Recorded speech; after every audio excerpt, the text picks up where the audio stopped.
The broadcast is now starting. All attendees are in listen-only mode. Yes, hello. This is Neil Sutton. I will be hosting our webinar for today, which is how to protect your customers' data. Today's webinar will focus on card skimming, the high-tech method that today's sophisticated criminals use to capture personal data from credit, debit, or ATM cards, and even driver's licenses or passports. I'll just get a few housekeeping details out of the way before we move on to our speaker.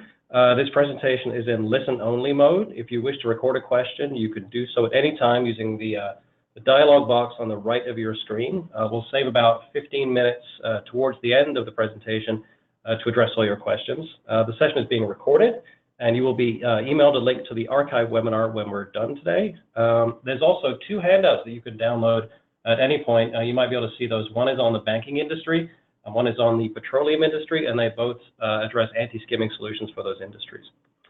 Our speaker today is James Turner. James is ADT Canada's National Strategic Account Manager. He has more than 40 years of federal policing and private security experience. At ADT, James's responsibilities include enhancing the customer experience for ADT national account clients by offering new products and security solutions, including its anti-skimming solution for the finance, property management, retail, and petroleum industries. So with that, I will turn it over to James. Thanks, Neil. Welcome, everybody. I'm glad you could join us today. We are going to be discussing some of the issues that are involved in the new crime wave that's happening, skimming of personal banking and information. It's a growing concern for the policing industry as well as the corporate industry. Throughout the presentation, you're going to be seeing some different slides. We're using the ATM, the banking side, as well as the petroleum side, because that's the petroleum business being skimmed right now is on a growing curve. And but there's also other factors that we're going to be talking about too. Some other industries, parking facilities, transit facilities. I think it has a card reader is one of our biggest concerns that we have to stop the bad people from getting our personal information. Just on a couple of notes, there's over 3 million ATMs currently installed throughout the world. That's not including the card readers and other devices. The European Union has the highest rate of fraud from skimming devices in the world due to the size of countries and the location. In the US and Canada, we, as Canadians, we don't really track very well the fraudsters and the use of skimming devices. The US Secret Service and the US FBI are looking after numbers for that world. So we're kind of piggybacking off of them. So just on an average, I say to people, the skimming world are taking people's personal information and then using it for fraudulent purposes. It's about $1 billion. I say $1 billion a month now. In 2015, Secret Service said it was going to be about 2.5. On our summary at the end of the year, it was close to 14 billion, which works out to be over $1 billion a month. So it's a very lucrative business. Unfortunately, the bad people are taking advantage of us good people, using it against us. So the transition from good to bad, from the skimming side of it is lots of methods, and I'll just go over some of those shortly. But understand, it's a growing business, and there's issues within the credit world of credit companies and card holders who own the cards of how to combat it. When I say that, it's based on, do they take the loss every year? Credit card companies have a figure they use for acceptable loss. The issue that I have as an ex-federal agent is that loss is done by the people, and we have to protect the people. And that is now starting to get out there into the marketplace. Just on a net transition, just on a transaction base, rough figures of when a credit card can get skimmed or a personal information card or account gets skimmed, it's about a $60,000 transaction, meaning that that person or those people or that organized crime gang takes that credit card and uses it for multiple purchases throughout the world. You'll see a lot of those when you see, if you ever have been skimmed and you lost your credit card information. Nairobi, some of the Eastern African states, European states. Very rarely, if you're North American, it happens in North America. They test the market in North America, and then they sell that information across the world. So,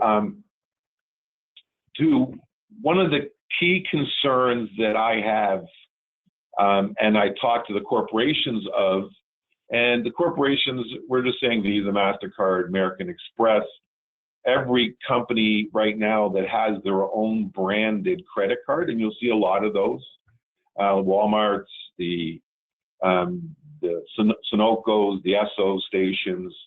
That is what we call branding. So that credit card that they issue, that number affects their bottom line. So that is what we try to talk to them about, is how do we protect them, because that comes off of an actual loss on their loss statement. So if they get skimmed for millions and millions of dollars, that doesn't come from a bank, and there's no funding given from an institution. They actually lose that money. We see, just in Canada, every day, hundreds of skimming possibilities, okay? I say possibilities because it doesn't become an actual skimming unless that item is used. And I'm going to talk to you and show you some of the methods that the bad guys are using throughout the industry to get that information. The information that they do when they get from a credit card or personal information from a driver's license or anything else that they can get, that information is distributed in a couple of ways. One is it can be sold on the black web, where bad people will buy the credit card information and then use it as different transactions across social media. Or they'll buy it and manufacture actual cards and have groups of people go around issuing those cards and purchasing merchandise, where then they can sell for 20 cents on the dollar.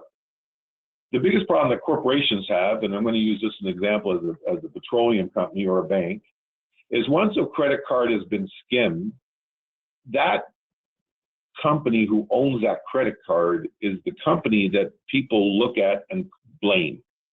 So an example, if you had a petroleum company like Esso and you had your credit card with them, it got skimmed, you're going to be pretty upset with Esso. That is just the norm within the industry, within the way we operate. So we have to, as corporations, when we walk and talk to them, is they've got to be more aware of how to protect that information, because it's very important that they don't get themselves involved in a public announcement of hacking or credit card skimming. When I talk about the credit card skimming, what is it? People ask me that all the time. I've been doing this now for 4 or 5 years, since the industry has gone rampant with it. I'm going to use, like I said earlier, just the fact that we're talking about ATMs and gas pumps. Open up your mind, and tonight when you're going home or over the weekend, look how many card readers that you're seeing in our world right now. You go to a parking facility, you'll see them in the parking lot. You do Go Transit, you'll see them using in the terminals of Go Transit. All these different areas all have possible areas of concern for people skimming. So that it's what we call a high-tech crime. There's actually no physical body being damaged of any sort. They actually look for that little magnetic stripe on the back of the card. In Canada, we were one of the first countries that used the chip, the SE. So that is an issue that has helped us prevent some skimming. But you'll notice that on the back of your credit cards, you will still see the magnetic strip, which has the card holder's personal information, financial information. And that is what the bad guys really want, is that information, okay? you'll see as I move forward some of the examples of how they obtain that information. This again is a picture of a skimmer. Okay, we know that everyone, especially in Canada, we drive per capita more than any other country in the world right now. We love gas stations. I personally don't love to fill up, but yeah, we see them every single day. They know that, so they put devices on the card reader on the gas pumps that will pick up the information on the back of that magnetic stripe. Okay. When we talk about the black market I was mentioning earlier, just to getting that information is roughly about $200 to $400 per person per information. The organized crime groups, they are very regimented in what they do and where they go to. They stake out different gas stations to find a high volume.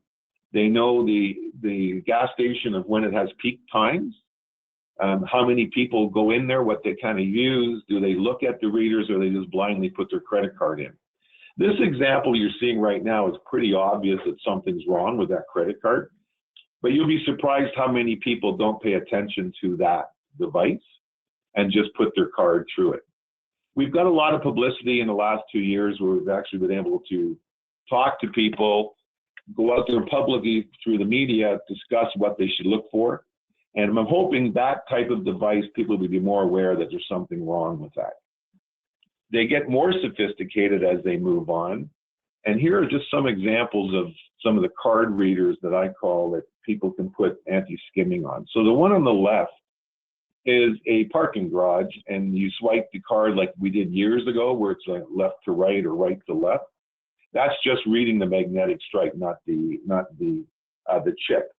Those are what the bad guys love the most because that information is taken. They just can't take the information. They need pins and they need codes. So when they put a skimming device on that reader, which is where you put your card, they will plant a small camera and they will look for a pin code. And in this case, this is an old reader, so when they swipe it, the one on the left, you would get your PIN code and the information from the magnetic stripe. They would use that for any internet purchases. Black Friday's coming up, Cyber Monday. That's when we notice a huge spike in the crime of purchasing. But that one is what the bad guys love the most. And I'm not being sexist when I say guys, it's just a term. I'm old school, so most of the criminals are bad guys. So the center one is another parking facility, and they actually have two devices, one that they can swipe or one that they can input the card to. That would be ideal. Usually these garages have their card readers in a very secluded area, not manned a lot, has an upside surveillance camera, but it's usually just looking for license plates and car man work. If you look to the right, you'll see another type of card reader where you insert the card. That actually has a chip reader inside of it. And that, again, bad guys will look at this and say there's an opportunity. I'm going to show you in a sec some of the devices that they can put on these machines that it's pretty hard to understand why we're not seeing it, but there are many circumstances where we're not catching it. The bottom picture with the person with the gloves, this is evolving yearly. That's getting more sophisticated. In my other seminars, I talk about organized crime and how much money they make. And they have more money to use for R&D than all the federal governments throughout North America and the world put together. That's their business. They take it very seriously, and they're always looking at ways to defeat the purposes or defeat the methods that we use to stop them. That picture to the right with the little pink and the gloves, they actually attach a skimmer to the inside of a gas pump where the transaction is then going from the reader to the control board. That is the most popular way of skimming right now in southern United States. That seems to be an influx of organized crime have now open up these gas pumps, attach these readers, and nobody even knows they're there. So we have come up with ways to defeat that, and we're just going to go on to the next slide. When I started talking, I mentioned that it's a very organized system that they use, and it's all based on majority of organized crime. The crime families that are involved in this are mostly Eastern European, because they use Europe as the test ground to test new devices.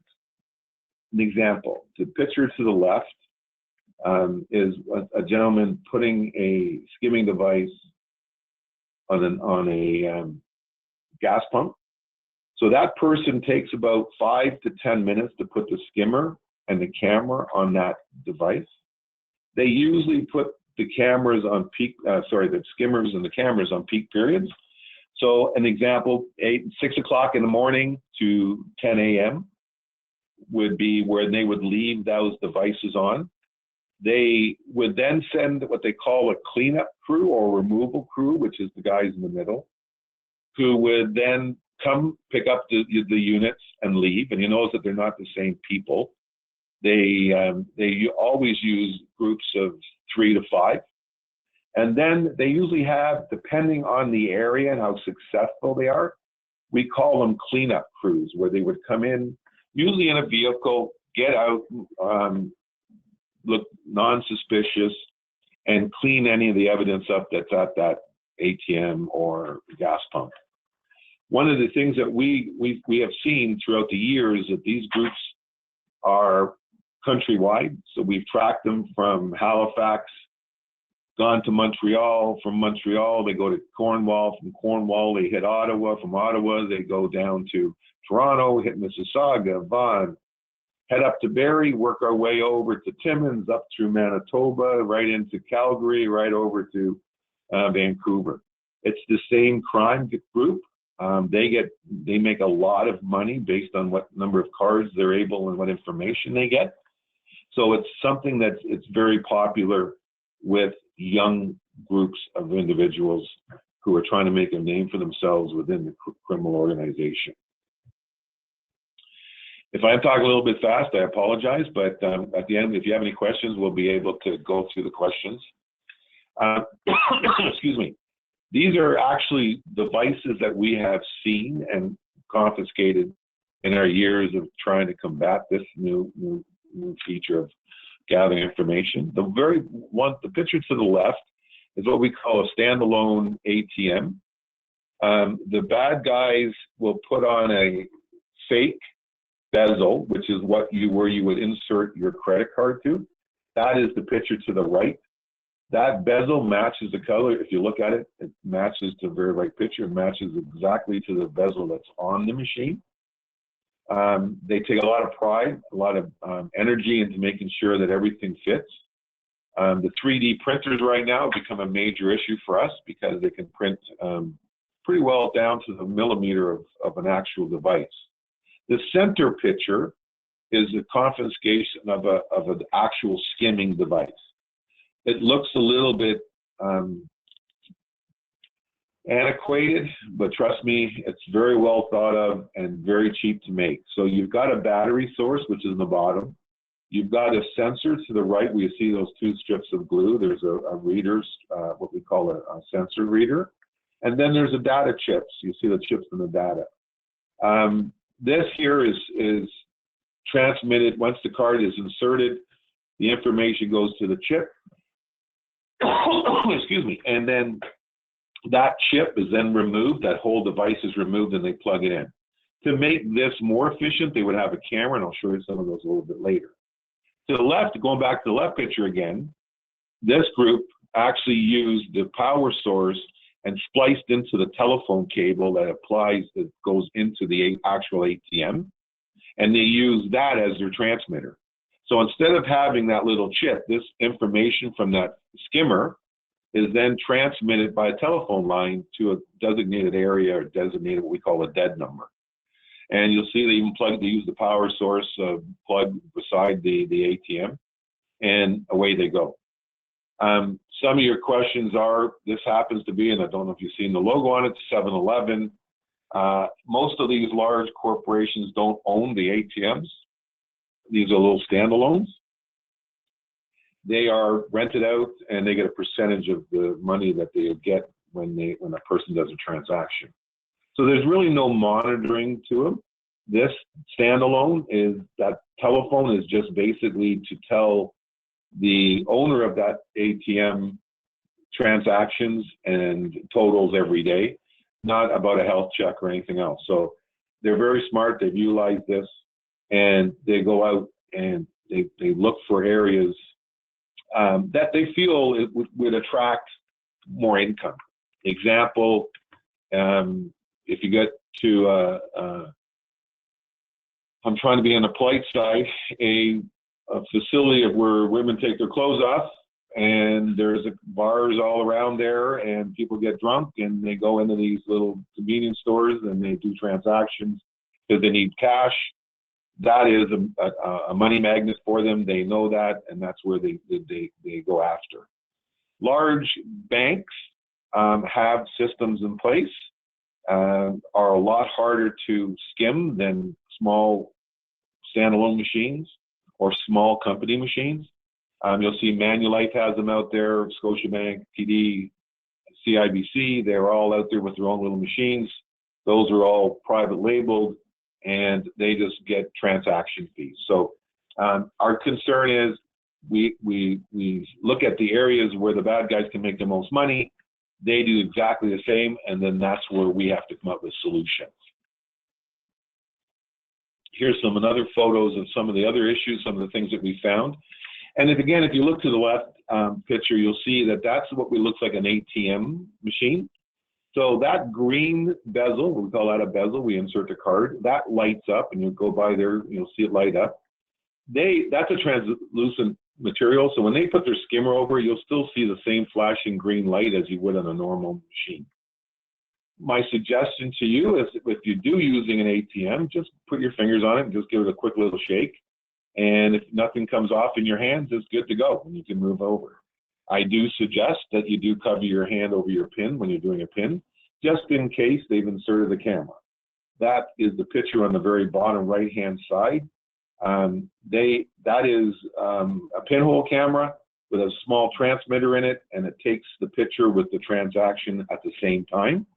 So they'll just, once a person puts their card in, the information is read, that person goes to the PIN code, they'll then punch in their PIN, that camera captures that image, and it gets transmitted.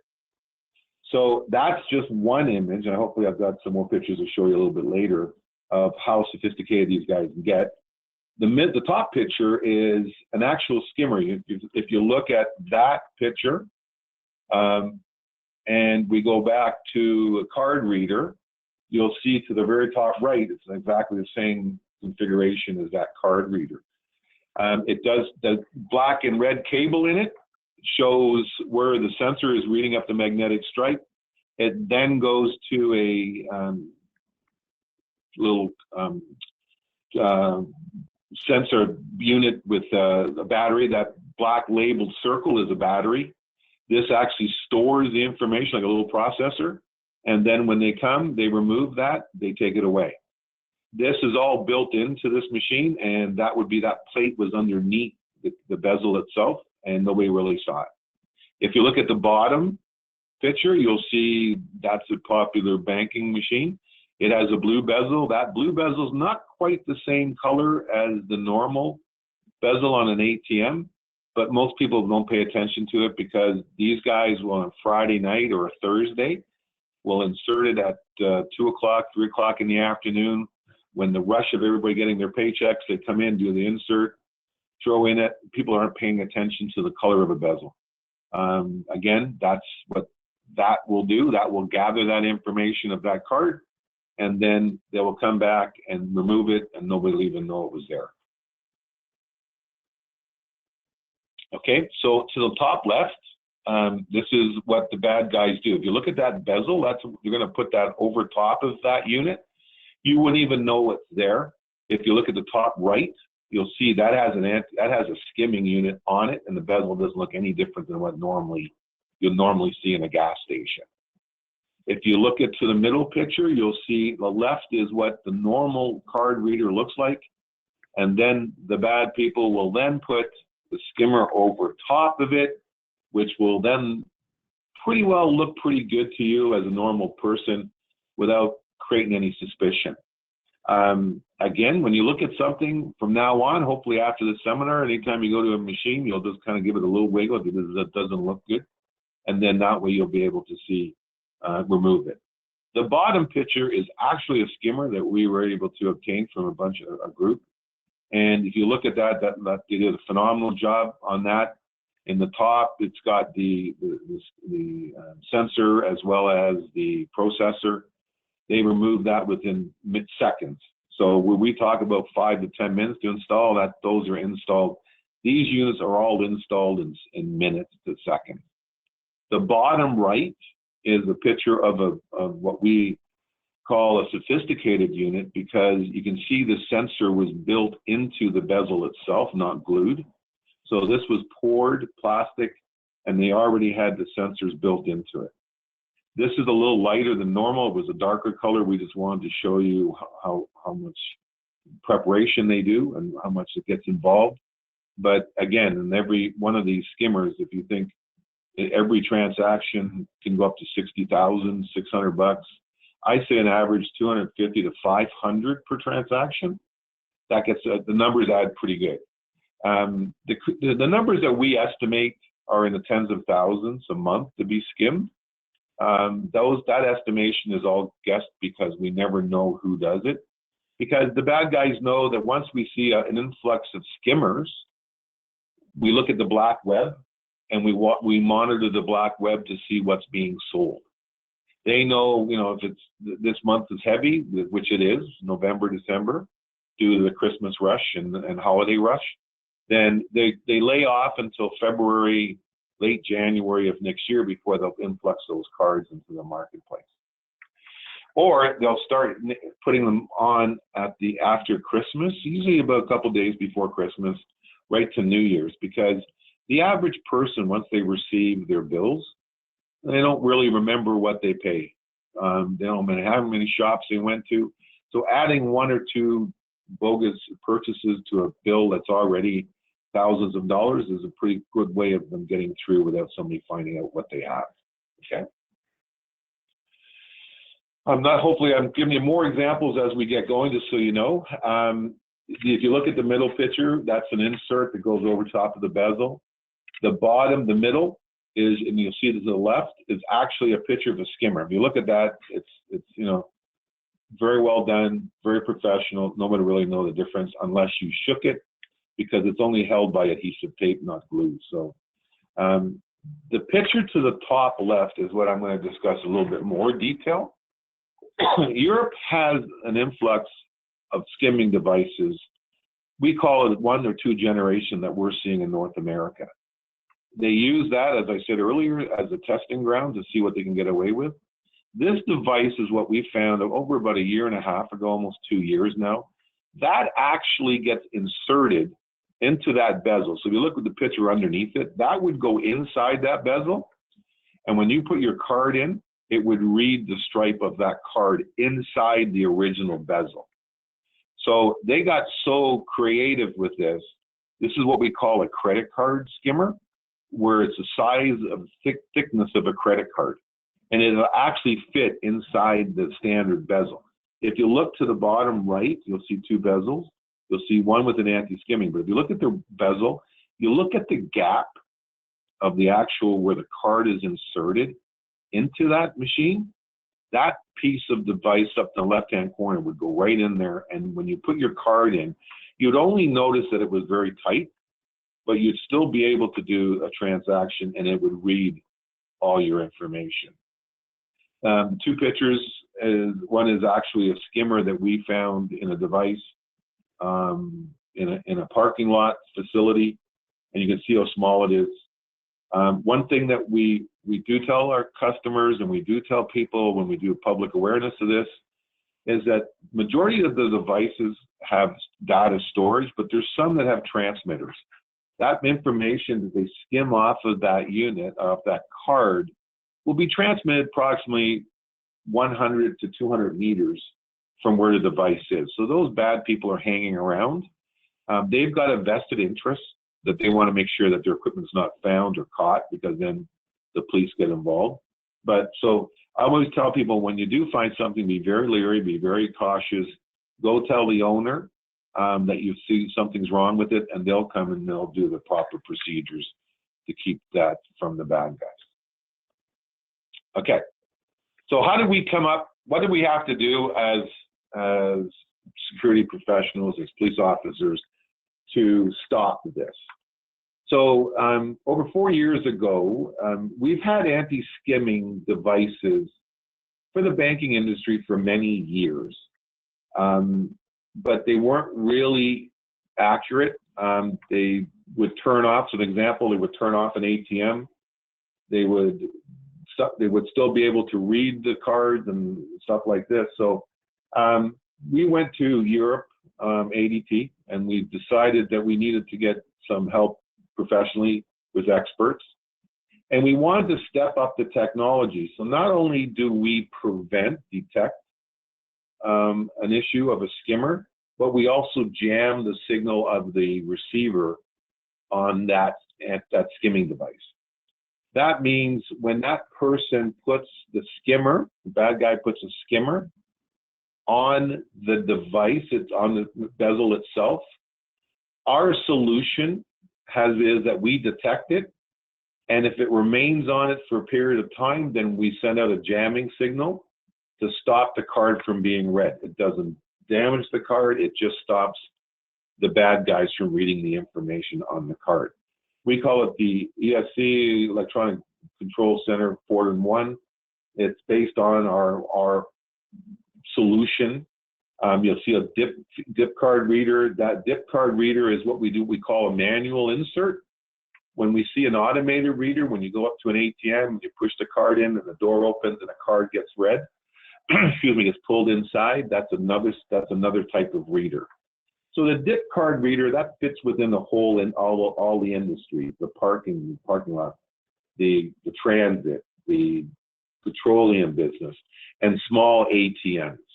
So we have come up with technology to combat that, and it's been very successful, and everywhere we've done it, and we've been able to stop a lot of skimming issues throughout North America.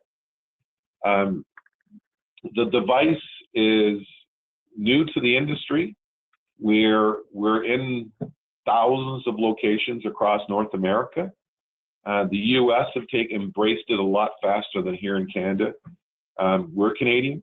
I'm a Canadian. We think everything's great, and we really don't pay a lot of attention.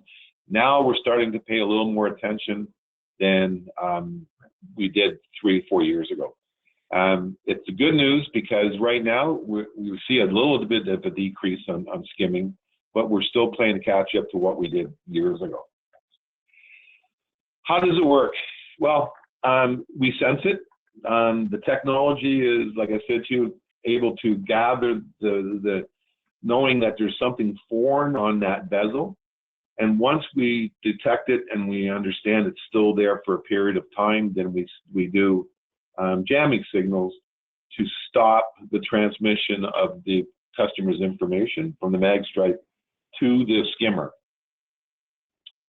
We then monitor that as an ADT. We're the largest security company in the world, and we have lots of monitoring stations around the world. We actually monitor the skimming devices, anti-skimming devices. So if we do detect a device on an ATM, parking facility, or pump, we then notify the customer and tell them that we feel that there's something suspicious on that bezel. Please go take a look. That's putting it very simple. It's a lot more complicated than that, but we have come up with, we're now in the 5th generation of it, and we've improved every time we find that the bad guys have improved their technology, because they're constantly looking for new ways of gathering information and then been able to use it against us. So when the skipping, this is just basically what we're talking about. The skimming device is detected. We try to tell people not to remove it if they realize it's there, because the police need the evidence.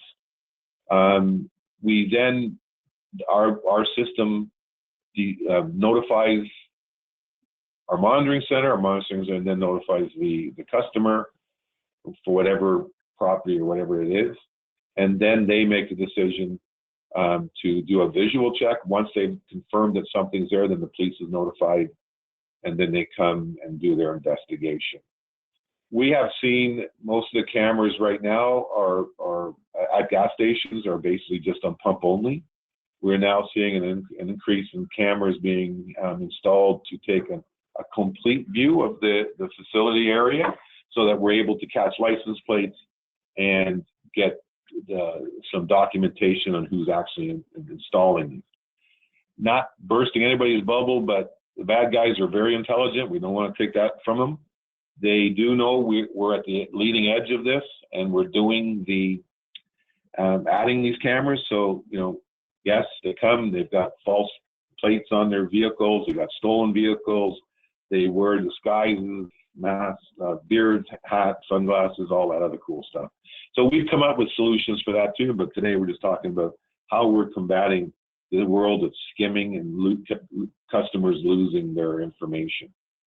It's a very big concern for very large corporations, because it's all about customer loyalty. And the last thing that a customer needs, as I explained in one of the first slides, is that their brand get damaged and it becomes useless and they lose millions of dollars worth of transactions. There's the picture again of that left side where, it was pretty obvious that there was something wrong with that. That unit, I wish it was that simple, but it's no longer there. That's an older version of a skimming device. Very easy to detect because it's flimsy, it's ugly, it's not full of technology. With our units, we're able to detect that very simply, and we can adapt to every single card reader or transaction terminal in all different areas and all different facilities. We do live in a fantastic country, and we have lots of weather issues. All the devices, of course, are based on Canada's weather and throughout North America, because our partners in the south, some of the states down there are just like what we have up here with the cold weather. So they work on minus 30 degrees Celsius up to over 70 degrees Celsius on the warm side. So it's been fully tested. Europe's embraced it. It is a European product.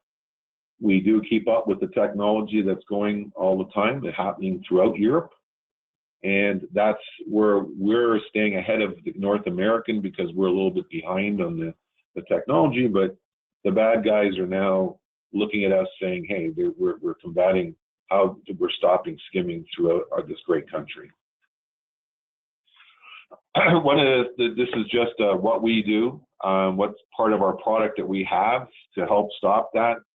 We keep everything as simple as we can. It's all modulated. It's all simple to use, simple to install. And there's various types of levels of security. Security is based on levels. The more levels that we have of security, the stronger that security will be. So we have developed some items within our company to combat some of the other things that we are seeing. So I said earlier, there was a pair of a man's hands with a little black gloves on, and they were doing inserting of skimmers into the cable within the readers. We have now added detection devices within the readers to stop unwanted open of those compartments, so the bad guys can no longer open those units without us detecting it and us knowing that they're there. This has been a bit of a wave we've noticed, like I said earlier, in the southern United States. And now that we've come up with the solutions, it's now made it a little easier to stop those transactions. The difference between US and Canada, the policing departments down there are basically sheriffs elected. They take that very serious when their locals get very upset that they've lost their money in credit card transactions. So they actually have a lot of the sheriff departments throughout the southern US states have their own skimming branch of their police departments that go to different gas stations, go to different parking facilities, banking facilities, and do seminars and do actual live tests to make sure that they're doing inspections. And those are, you can Google that in Google, just looking for skimming, and you'll see a massive amount of stuff happening in the U.S. Canada, again, we're lucky. We're hitting Calgary, Montreal, Toronto, and Halifax, but here in this great country, we're still doing good. So that's it for me. I'm pretty close to my time. Again, I just want to recap. Thank you for allowing us to talk about this. ADT takes a lot of pride in what we've done to help combat this for our Canadian people. We are constantly evolving as well as the bad guys, so we're staying as far as we can ahead of the curve, and be happy to help you with anything. Neil will take over, but we did include 2 of the brochures that you'll see. We haven't not made brochures for every industry because basically it all fits in with those, the financial and the petroleum business for card readers. All right. So again, thank you for listening to me. Hopefully I didn't go too longer than planned, but it's been great. Okay, thank you, James. This is Neil. So if you have any questions, please record those now. We have about another 10-15 minutes with James, so now would be a good time to record that question so we can ask James directly while he's on the call with us. I do have a few questions that we can ask James, if you want to get us started here. What is the onus on the bank or the retailer or the institution that's hosting the machine should a customer come in and fall victim to a skimmer that's been inserted on their device? Okay, that's a great question. What we've been seeing, again, it's company based. No company wants to have their name with an incident, so they're usually pretty good with the investigation purposes. They don't give damages. They usually just give you refunds of what the transaction was, and then of course they cancel your card and you start all over again. And then you got all that other aggravation with it. So we've noticed that a lot of good companies are cooperating 100%. Don't think that they're going to give you damages because it's never going to happen, but they will help you with the loss. Okay, thank you. What are the police, what is law enforcement doing to address this problem, because it seems to be growing? Yeah, I wish I could give you really good news there as the next federal agent, but like anything, the budgets are staying the same and the actions are getting more. They don't have the manpower. When I said that once we get the evidence, once we know that there's an actual device on something, they're able to help solve that a lot faster, but they're limited in manpower. They've got great resources as fellow officers throughout the country that want to talk and help each other. It's just that they're limited to the number of people that we have that can go out and check these devices. Okay. There's a question here. It might be better for the card issuer, but it's an interesting point. What is the purpose of the mag stripe, since it seems to be the most vulnerable point of the card at this point? Yeah, the mag stripes have been around since the beginning of time. The chip was brought out 3 years ago. There's a mandate to get rid of the magnetic stripes and go everything with the chip by 2020. That's not going to happen in the real world. It's just too much money to be involved in merchandising and companies to do that switch. The magnetic stripe's going to be around for a very long period of time. It's a lot easier and cheaper to it onto a magnetic stripe than it is to do a chip. So it's basically to do with money. Okay. If you are using a card that has a chip on it, does that in any way protect you? Does it make your card less vulnerable? It does. If you go to an ATM, it'll say that the chip's been detected. You'll hear a clamping sound. That clamping sound is that they're reading the chip, not the magnetic stripe. The bad news is on a skimmer, the skimmer is attached to the outside. They see the magnetic stripe. They're still going to read the magnetic stripe. I got to bring up bad news too. In Europe, we're seeing skimming devices now reading chips. So there's the bad guys are starting to look at that technology and seeing how they can go about it. But we don't see the magnetic stripes leaving for a long period of time. Sorry. Okay. Do you see machines or banks bringing in a biometric component that would require a thumbprint or even something more sophisticated than that in order to verify a transaction? Yeah, biometrics is a phenomenal new technology, but the sad side is people are very apprehensive of it because of the science fiction movies that we see on TV. People think that we're taking their personal information and altering it and doing all that other cool stuff. So it's not going to happen. It's just like our computers. You're seeing now an influx of fingerprint, thumbprint readers on their computers, but that's for personal use. When you do mass use, a lot of apprehension for germs and other things that we have to overcome. We're not there yet. ADT is very big into technology, and we've got various different types of biometrics, but we're having a lot of issues getting the public to realize the importance and the use and the lack of stealing personal information and altering it, making your eyes blue instead of green. Okay. Is there any education out there that people can take advantage of if they want to educate a retailer or a merchant or somebody like that who might have a rented ATM unit? Is enough information getting out there that might help people recognize skimmers on machines that maybe they might be more alerted to the situation? Google's a great learning tool. YouTube has a lot of videos on what people have found. Unfortunately, the ATM, local standalone ATM, it's all about revenue. So you're not going to get a lot of people interested because they don't own the machine. They don't have a vested interest in the card itself. It's just basically a moneymaker for them. So the more people will know, I tell everybody, please go to the web, punch in skimming, and you'll see a vast number of YouTubes and a lot of other videos that will help people be more educated on this epidemic. Okay. So are the standalones, those maybe unbranded machines or branded with something that somebody might not recognize with not one of the 5 major banks, are those more vulnerable than they might be if you something inside a branch or something you might recognize?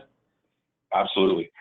So years ago, and this is public knowledge, the standalone ATM world was pretty well 75% to 80% from organized crime for money laundering. So that number is changing as we get going, but it was a way for organized crime to spend or get rid of their money and obtain additional income. The standalones are definitely not as secure as a registered bank or a credit union. So I always tell everybody, when you go to that little variety store or convenience store and you see that little tiny box, understand that there's really no rules behind it or no one's really governing it. But when you go to a large banking facility or credit union, then they have regulation and they're governed by the Canadian governance body. So it's a lot more secure. Okay. Okay. Is tapping a card using a proximity as opposed to sliding it into a reader, is that foolproof or is that also susceptible? Well, it's acceptable, but those are more on the retail side, not on the parking lots and ATMs and petroleum side. I do tell people though that there is a transaction hold fee for every time you tap. So you won't likely get skimmed by tapping, but there are additional charges that have to be held because they don't know if it's you that's doing it. So an example is you go to Timmy's. I have to throw in a little pin there for Timmy's because I am an ex-cop with donuts. So the card being tapped, depending on your bank, could be a $200 hold, a $100 hold, because they got to, once it's verified as it's you, then that $4 goes through the transaction. Sorry. So likely not to be skimmed, but yeah, there's other variables to being tapped. Okay. Once this data is stolen, I mean, obviously there's the threat of that financial loss or something, your credit card being dinged for a charge that wasn't yours. How might organized crime or criminals take your personal information and reuse that to your detriment, whether it be identity theft or something like that? Right. So when they steal your personal information, and this has actually happened to me, they will use it to get new credit cards. They'll be able to take that information, get loans, buy houses, all that stuff that you hear about in the news that you never think will happen to you. Yeah, so that's why you talked about it when you first started about the passport. You talked about driver's licenses. We should all be, and social insurance numbers and OHIP, always be very protective of those items because they go for a lot of money on the black market. A Canadian passport, information on a Canadian passport, you can get between $5,000 and $10,000 in the black market. An OHIP card on the border city, you can get anywhere from $2,000 to $5,000 on an OHIP card. Driver's license and information all go hand in hand for credit applications. You can put bogus change of address on an application once you get it. And so you have to be very careful of those items. And the biggest thing is never lose sight of your card. Never put it over the internet unless you really have to put it on. I'm not talking about credit card, but I'm talking about OHIP and social insurance number. All those items are very personable. Once you give that out, if somebody has 2 pieces of ID, the majority of the time they can go away and buy a car, get a mortgage, and all they do is they put a bogus address to it as a change of address once the application has been approved within a day or so. Okay. So should you fall victim to one of these scams, one of these schemes, what's your first point of contact? You call your credit card company first? You call do you call the police? Like, what should the procedure be in terms of nullifying the issue as quickly as possible? So your number one first step is to notify your credit card company, and they will put a hold on your credit card. They will then do an investigation, and then they will send you documentation to put the transactions that you're questioning. Then they will do an investigation, and it could take 3 to 4 weeks. And if they feel that you have been skimmed, your information been done, then they'll refund it or put it towards your credit card. They're notifying the police. Love police. They got a lot of things, but trust me, they're not going to worry about a $400 credit card overcharge. The RCMP federal branch has a internet site that you go to and you can report fraudulent activity on your credit card. It's basically a website. You won't talk to a live police officer or a live person. And I'm going to be honest, that very rarely do they follow up on it. If it's tens of thousands of dollars and they feel that there's a fraud to it, yeah, they might look into it and go after it, but it's not going to be on the high on their priority list.